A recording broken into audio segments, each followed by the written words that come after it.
This is a podcast by the Straits Times. Hello and welcome to When All This Is Over, a special Straits Times podcast brought to you by the National Arts Council. To inspire and uplift readers as the country emerges from the COVID-19 circuit breaker, we asked 20 local writers to come up with poetry and prose about the pandemic and what it will be like when all this is over. We will be releasing these over the next few weeks. This is the second of a 4-part series.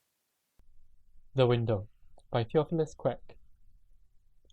Zero waited by her window as the air became raw with the noise of engines, and looked up to see plumes of red and white smoke billowing toward the horizon. This was her favorite part of the parade, hearing the wave of sound wash over the city, so loud it seemed to drown out thought. From her Bukit Ho Swee flat, she had a clear but not unaffordable view of the flypast, and if she looked out again later in the evening, might even see the fireworks bleaching the night sky above Marina Bay. Framed by the windows of the block opposite, families were gathering in front of glowing TV sets, parents clapping toddlers' hands in time with the sing-along, and teenagers on their phones, pretending to ignore the excitement. To the untrained eye, some looked nearly identical. Only she knew that even now, with the same scene broadcast in every living room, each one had their own idea of the country they were celebrating. They all imagined a different Singapore to any of the others. She would take credit for that.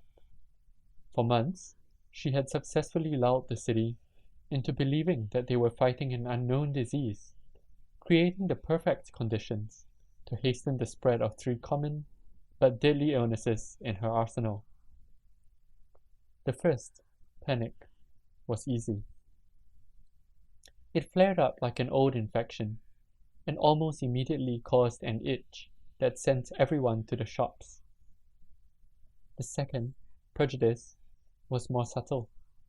You couldn't normally tell if someone had it, but it showed up as a verbal tic when they tried to explain, for instance, why some seemed more susceptible to the disease than others.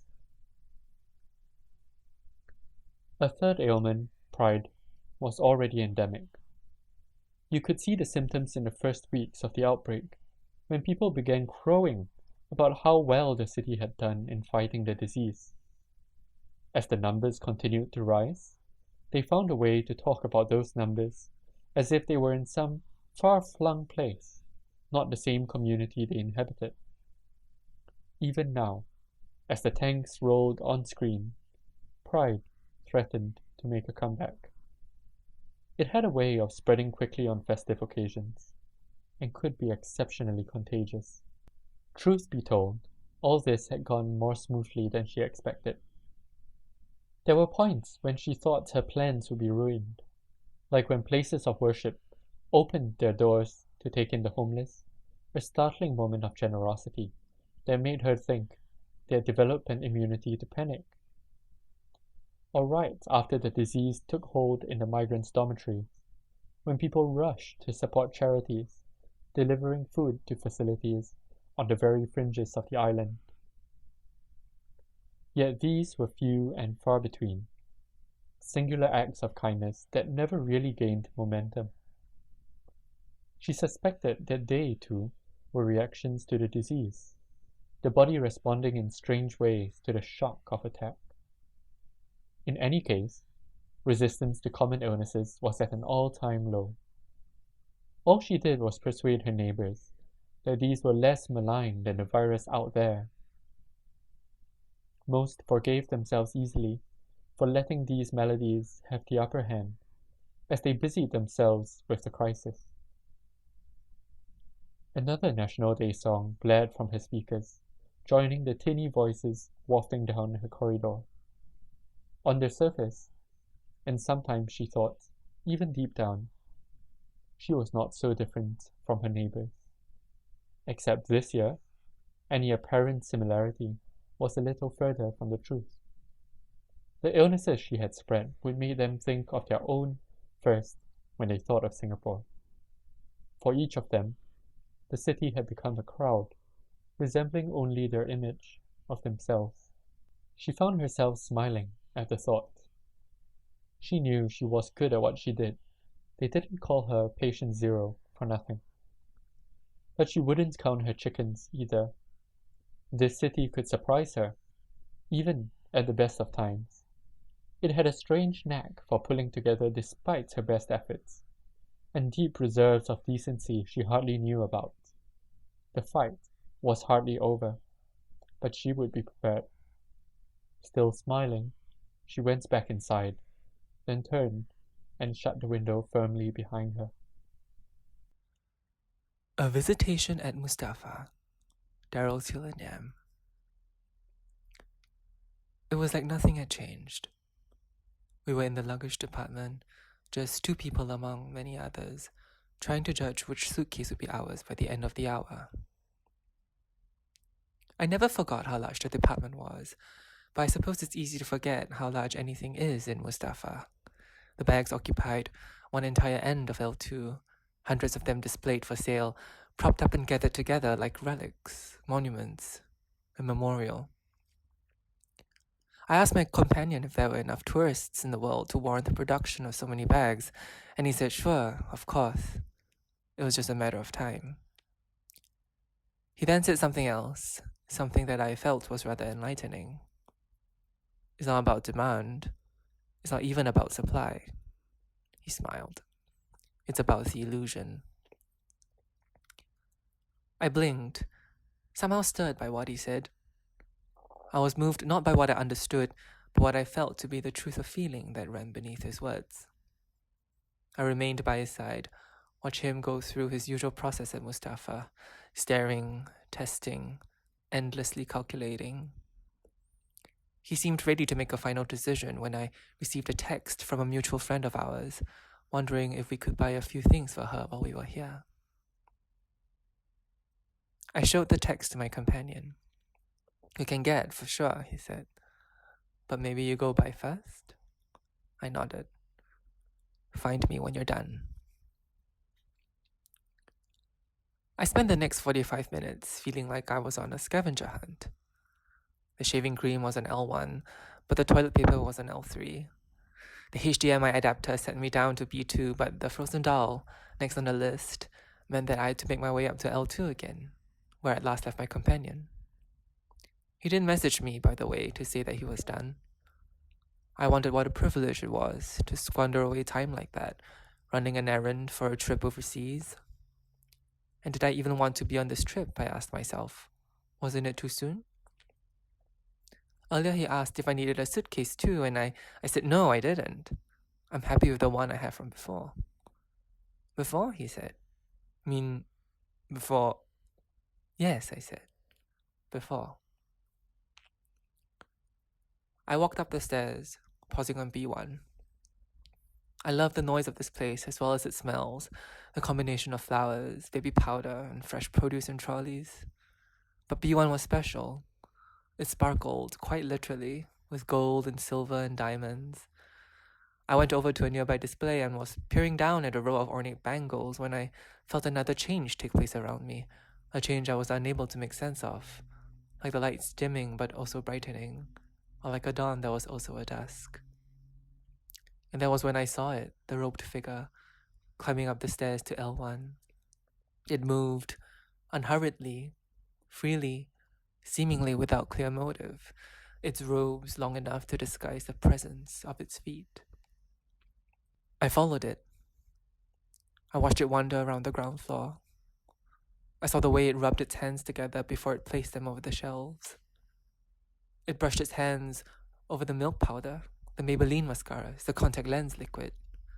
It touched with love the painkillers, face masks, anti-flu medication, everything becoming shinier, brighter, while gleaming in their places. The figure continued to bestow its blessings over the Kenzo Eau de Parfum, the Gillette shavers and Lumix DSLRs, and later, up on L2, the Coach handbags and the Amus Shrikand, the nuts and dates and the Ramdev tea masala. We were moving on to L3 when I realized, with no real sense of surprise, a growing throng of shoppers gathering around me, all following the figure like I was, all watching the radiant being bless every item in Mustafa. I felt a hand on my shoulder. I turned, nearly gasped. It was my companion, finally, with an urgent look on his face, asking me when the procession had begun. I told him I didn't know. He then pointed at the items in my shopping cart. Were they blessed? Were they touched by the divine?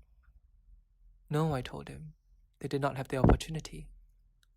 An older woman then asked the two of us, having overheard our exchange, "Do you know where we are going? What happens next, once there is nothing left in Mustafa to bless? Will it bless us next?" I stared at her, calmly, as the crowd around me grew restless. She was asking other people now if the figure would bless us too, if we were worthy of its blessings. "What about us?" she said. "Our lives?" And I found myself smiling at her, sadder and yet more serene, just as the masses began to clamor and make their demands. I watched my companion chase after the figure, just as it ascended the stairs to the topmost floor. Silent Revolution by Deborah Emmanuel. In the spaces between these words, first light blooms upon a mountain of shadow. All that is hidden floats to the surface, dying fish rising out of the ocean. All that was unsaid dangles in the air, a delicate mobile dancing into form.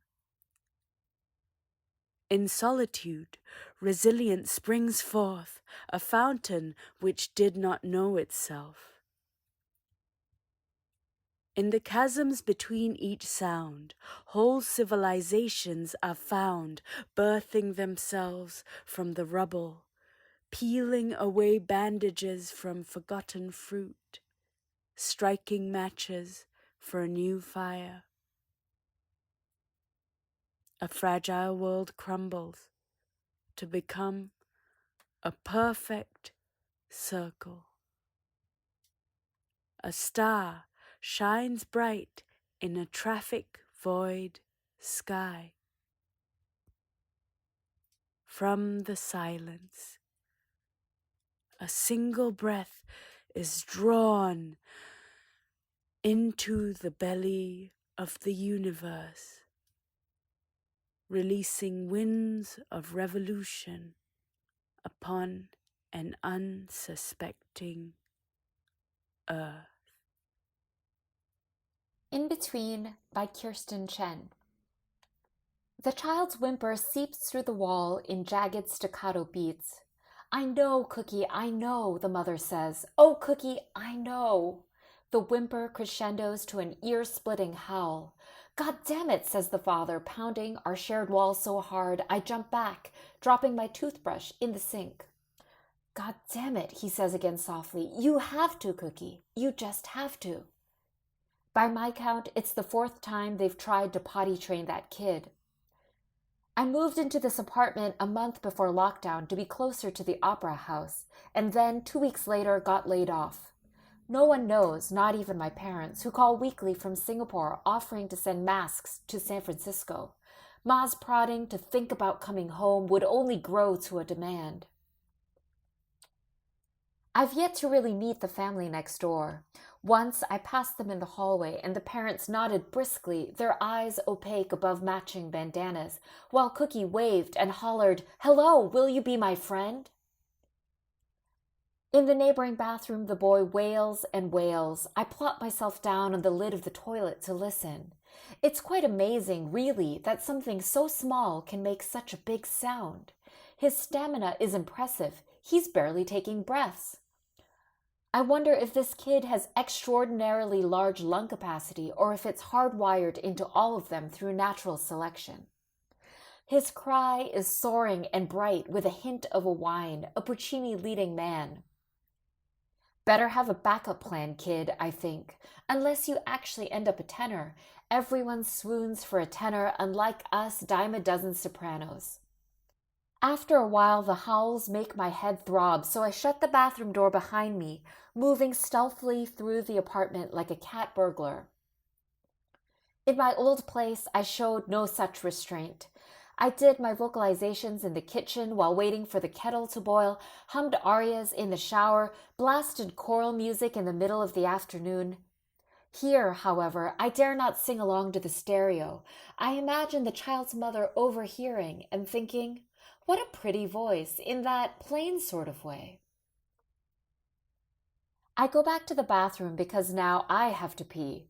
The boy is still sobbing. The father says the boy cannot get up until he goes potty and that they will sit there all day if they have to. But the boy and I both know Dad's caved before. "Just try," the mother pleads. "Just relax and try." Her voice is a mellifluous, honeyed contralto. "Shh," she says encouragingly. "Shh." "Give it a rest," the father says. His voice is wimpy and nasal. "What ideas do you have?" she snaps. The boy's sobs snowball into a full-on screech.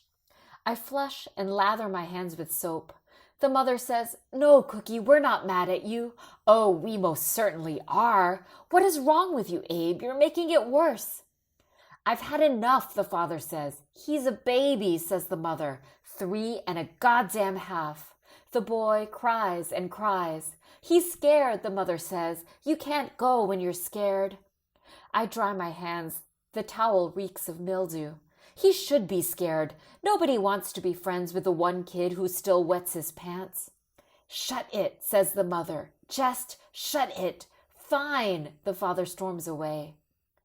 The mother says to the boy, "Daddy's impatient is all." I bark out a laugh and then cough loudly to cover it up. At last, the mother lets the boy off the toilet. The father returns and sheepishly apologizes. There are kisses and hugs and then yelps and shrieks and curses as the boy apparently pees all over the floor. The father says, "You wretched kid." The mother says, "Why, Cookie? Why? I picture the boy standing there, quaking, exposed, the way I was the day they told me not to come back. I was so ashamed I rushed out without clearing my cubby, sacrificing old photos tacked to the wall, images of me as a child in full costume, flanked by my beaming parents. How proud they'd been of my voice until I'd told them the only thing I wanted to do was sing. Across the wall, the father rants and the mother moans, and then the kid lets out a laugh that is high and pure and clean as a rainbow after a deluge, as if to say, "Look at me, here I am." On the Other Side by Judith Huang. When all this is over, I will not cry to myself after seeing your face on my phone, wondering if it's the last time we'll speak. When all this is over, I will not raise my phone to check the numbers every morning before shaking off sleep. When all this is over, my flight will land like silk, lighting on the runway, doors gliding open to welcome me home. When all this is over, we will take the lift up to your living room, pressing the button with no hesitation. When all this is over, we will look each other in the eye with only the air as mediation. When all this is over, we will sigh and close our eyes, laugh as we walk out into sunshine, and feel the light dancing on our lids. Thank you for listening to When All This Is Over, a special Straits Times podcast brought to you by the National Arts Council. For more local digital arts offerings, visit alist.sg to appreciate #SG Culture anywhere. That was an SPH podcast by the Straits Times. Find us on Spotify, Apple or Google Podcasts, or streaming on Google Home. Do feedback to us at podcast@sph.com.sg. You can also check out more podcasts on various topics at the Straits Times, the Business Times, and Money FM 89.3.